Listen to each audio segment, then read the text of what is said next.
এই বাক্যগুলো বানালাম আমরা প্রেজেন্টের 3 নম্বর দিয়ে।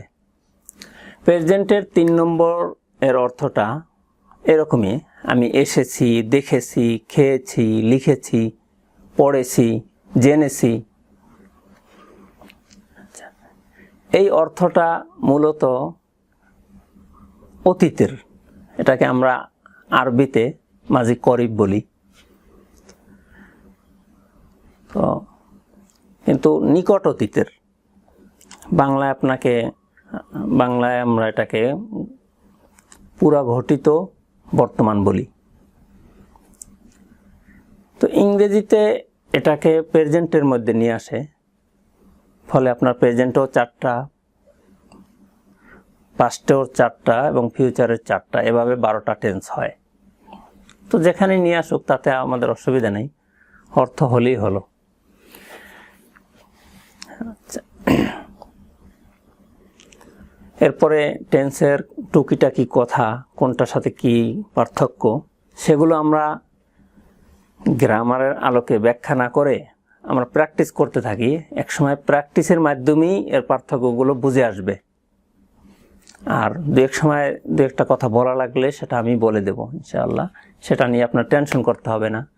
একজনে জিজ্ঞাসা করেছেন যে কোন টেন্সের কি নাম, কোনটা কখন ব্যবহার হয়, কোনটার কি নিয়ম।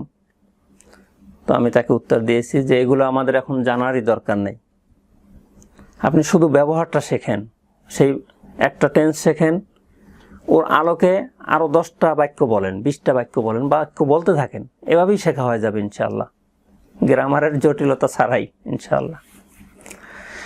আচ্ছা, এবার প্রেজেন্টের 4 নম্বরটা। প্রেজেন্টের 4 নম্বরটা আর প্রেজেন্টের 2 নম্বর, দুইটার অর্থ প্রায় একই রকম। সেদিনকেও বলেছিলাম যে প্রেজেন্টের 4 নম্বরটা হয় যখন আপনি কিছু সময় ধরে কাজটা করছেন, এরকম বোঝালে। আমি 2 ঘন্টা যাবৎ ঘুমাচ্ছি, তখন প্রেজেন্টের 4 নম্বর। আর যদি বলেন আমি ঘুমাচ্ছি, তাহলে প্রেজেন্টের 2 নম্বর। তাহলে বলেন আমি ঘুমাচ্ছি, আই অ্যাম স্লিপিং, স্লিপ অর্থ ঘুমানো। আর আমি 2 ঘন্টা যাবৎ ঘুমাচ্ছি, I have been sleeping for 2 hours.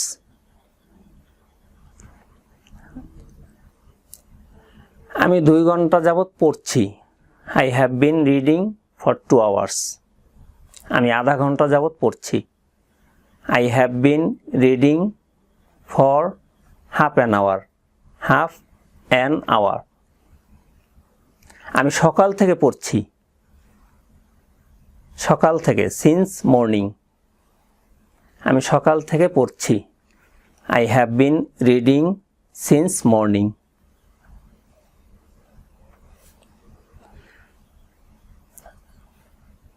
আমি গত সোমবার থেকে জ্বরে ভুগছি, I have been suffering from fever since last Monday. তো কোনো কাজ আপনি কিছুক্ষণ সময় থেকে অথবা অনেকটা সময় ধরে আপনি করে আসছেন, তখন আপনি প্রেজেন্টের 4 নম্বর দিয়ে বলবেন। এক্ষেত্রে একটা লক্ষণীয় বিষয়, অনেক সময় কাজটা শেষ হয়ে গেছে, এখন আর করছেন না, তখনও আমরা এই প্রেজেন্টের 4 নম্বর দিয়েই বলি। কারোর সাথে দেখা হলো, তখন আমরা বলতে পারি যে আমি তোমাকে অনেকক্ষণ যাবৎ খুঁজতেছিলাম। তো এই খুঁজতেছি এবং খুঁজতেছিলাম দোনো ক্ষেত্রেই এই প্রেজেন্টের 4 নম্বরটা ব্যবহার হয়। তখন আমি তাকে বলবো, I have been looking for you for a long time. আমি তোমাকে অনেকক্ষণ যাবৎ খুঁজতেছিলাম। তো কাজটা অনেকক্ষণ থেকে শুরু হয়ে এখনো চলছে অথবা এই মাত্র শেষ হয়েছে, দোনো ক্ষেত্রেই প্রেজেন্টের 4 নম্বরটা ব্যবহার হয়। 2 ঘন্টা যাবৎ বৃষ্টি হচ্ছে, এটা যদিও আমি দিয়ে না, আরেকভাবে, কিন্তু শুধু ব্যবহারটা দেখেন। 2 ঘন্টা যাবৎ বৃষ্টি হচ্ছে, it has been raining for 2 hours. বৃষ্টি শেষ হয়ে গেছে তখন আমরা সেটা বলবো। বাইরে বের হচ্ছি, দেখলাম যে বৃষ্টি থেমে গেছে কিন্তু রাস্তা কাদা, তখন আমি বলতে পারি ইট হ্যাজ বিন রেইনিং, বৃষ্টি হচ্ছিল। আচ্ছা, তো যাই হোক, ব্যাখ্যা এত বেশি মাথায় এ নিয়ে টেনশন করার দরকার নেই, শুধু বাক্যগুলো বেশি বলেন, একসময় ক্লিয়ার হতে থাকবে। আমি অনেকক্ষণ যাবৎ খেলছি, I have been playing for a long time, for a long time, অনেকক্ষণ যাবৎ। এতক্ষণ আমরা প্রেজেন্টের 4টা টেন্স দিয়ে প্র্যাকটিস করলাম, সামনে আরও প্র্যাকটিস করব। এখন শুধু আমরা আমি কর্তা দিয়েই প্র্যাকটিস করে যাব, দেখা যাক কত দূর করা যায়। তারপরে আমরা অন্য সাবজেক্ট দিয়েও শিখব। একটা দিয়ে যখন আপনাদের ভালো হয়ে যাবে তখন অন্য সাবজেক্ট দিয়ে শেখাটা সহজ হবে, সেজন্য আমি শুধু আমি দিয়েই শেখাচ্ছি। ইনশাআল্লাহ আপনাদের কাজ হচ্ছে শুধু প্র্যাকটিস করে যান, আমি আপনাদেরকে সহজ করে দেব ইনশাআল্লাহ। আচ্ছা, এখন যারা আপনারা আমার সাথে কোর্স করতেছেন তাদের জন্য কিছু কথা বলবো। প্র্যাকটিস আজকের জন্য এই পর্যন্তই থাক। যারা আমার সাথে কোর্স করতেছেন তাদেরকে আজকে যা প্র্যাকটিস করালাম এর উপরে ভিত্তি করে আমি 30টা বাক্য আগের মতোই পোস্ট করে দিব। সেই 30টা বাক্যের আপনারা ইংরেজি অনুবাদ খাতায় লিখবেন আগের মতোই। খাতায় লিখে ক্যামেরা দিয়ে, মোবাইলের ক্যামেরা দিয়ে ছবি তুলে আমার মেসেঞ্জারে পাঠিয়ে দিবেন। আর যারা ল্যাপটপে কাজ করেন তারা MS ওয়ার্ডের ফাইলে লিখেও আমার মেসেঞ্জারে পাঠাতে পারেন, অথবা আমার ইমোতেও পাঠাতে পারেন। আমি আবার আগের মতোই বাক্যগুলো দেখে আপনাদের কাছে আবার পাঠিয়ে দেব। এভাবে করেই আমাদের কোর্স চলতে থাকবে ইনশাআল্লাহ। আর প্র্যাকটিস কম হচ্ছে আপনাদের গ্রুপের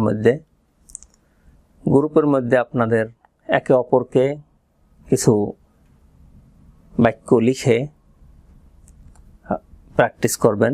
আরও কিছু নিয়মকানুন পোস্টের মাধ্যমে আমি বলে দেব ইনশাআল্লাহ। আর আরেকটা কথা, যারা আমাদের গ্রুপে আছেন, গ্রুপের নামটা আবারও সবাইকে বলে দিচ্ছি, হাবিবস বিগিনার্স ইংলিশ কোর্স। এটা হচ্ছে আমাদের যে গ্রুপে আমরা কোর্স করতেছি সেই গ্রুপের নাম। গ্রুপে যারা আছেন অনেকেই জানেন না যে আমাদের গ্রুপে কিভাবে ঢুকতে হবে। আমি আপনাকে দেখাই দিচ্ছি। দেখেন, সবার এই ফেসবুকে ঢুকলি তো এরকম আসবে। আসার পরে আপনি এখান থেকে দুইভাবে ঢুকতে পারবেন গ্রুপে।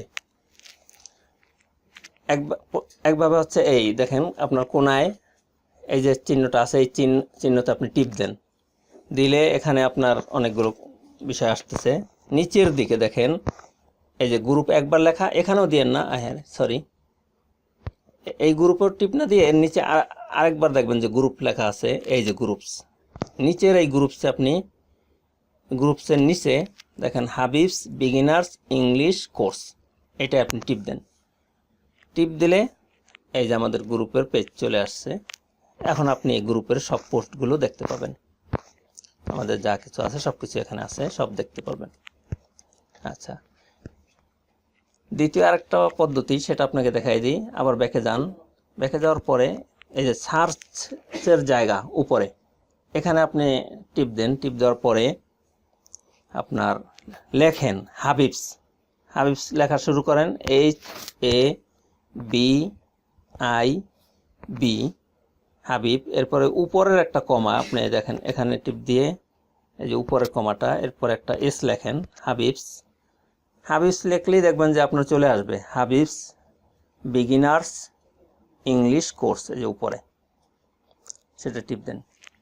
টিপ দিলে এই যে চলে আসছে হাবিবস, এই যে উপরে এই যে চিহ্ন আছে বাম পাশে, হাবিবস বিগিনার্স ইংলিশ কোর্স, এটা টিপ দেন, তাহলে পেজটা খুলে যাবে ঠিক এরকম। এরপর আপনি এখানে নিচের পোস্টগুলো দেখেন, আপনি নিজেও পোস্ট দিতে পারবেন, বাস এভাবে দেখবেন। আজকে এই পর্যন্তই থাক, কিছুটা প্র্যাকটিস করলাম, সামনে আরও প্র্যাকটিস করব। আল্লাহ তাআলা যেন আমাদেরকে তৌফিক দেন, আমরা সহজে ভালোভাবে তারই দেয়া একটি ভাষা, ইংরেজি ভাষা শিখতে পারি। আরেকটি কথা, যদি আপনাদের ভালো লাগে এই ভিডিওটি, তাহলে সাবস্ক্রাইব করবেন ইউটিউবে এবং যত পারেন শেয়ার করবেন। শেয়ার করলে আমাদের পাবলিসিটি হবে। সবাই ভালো থাকুন, স্বাস্থ্যের প্রতি সবাই খেয়াল রাখবেন। আল্লাহ তাআলা আমাদেরকে সুস্থ রাখুন। ফি আমানিল্লাহ।